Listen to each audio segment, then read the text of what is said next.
everybody, this is Gareth Cahoon Speaks back here with another video.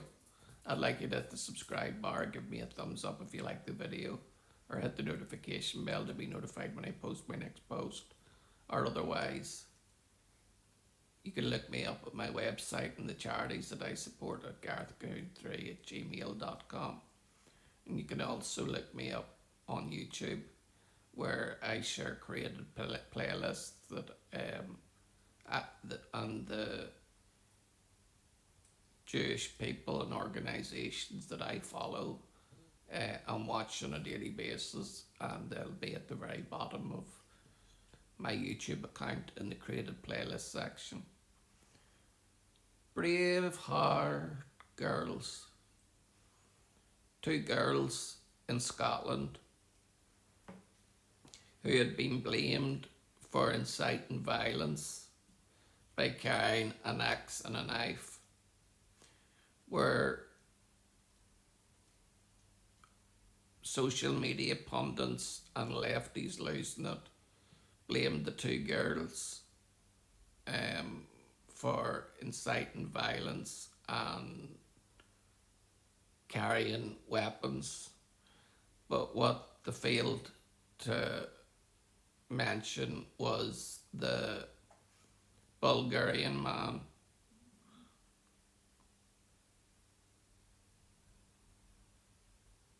who had harassed and assaulted the younger girl,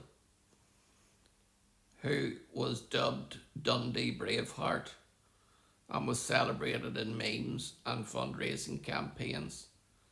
I think the two girls have got £36,000 in a GoFundMe account, which will set the two of them up for the rest of their lives.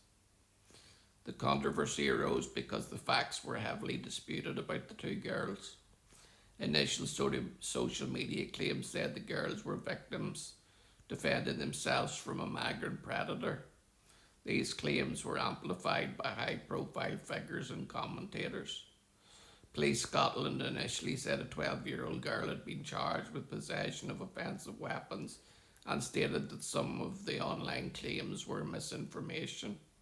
After reviewing CCTV, they said that there was no evidence supporting many of the allegations circling online that slated the two girls as basically wee tramps who were just inciting violence.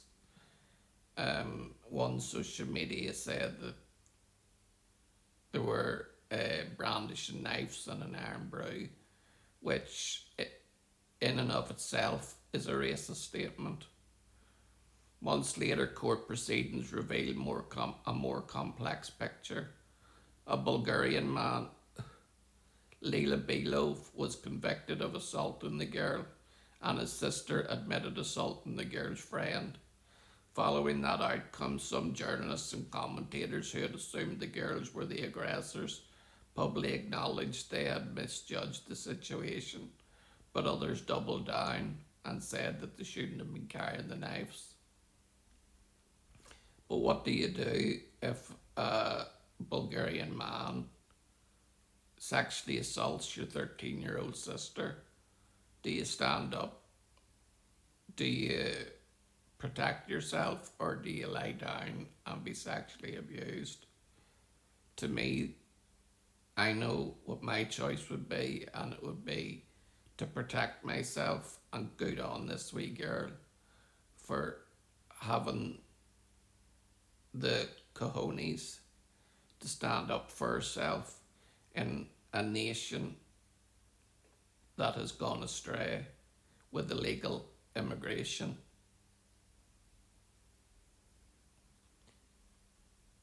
So the controversy wasn't just about the knife and axe, it became a major debate about self-defense versus weapons offences, immigration and misinformation, how quickly social media and the media formed conclusions, and whether the girls had been unfairly portrayed or unfairly idolised before all the facts were known.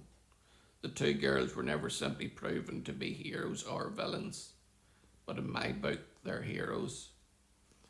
The case became controversial because different stages of the investigation and court process appeared to support different parts of the competing narratives.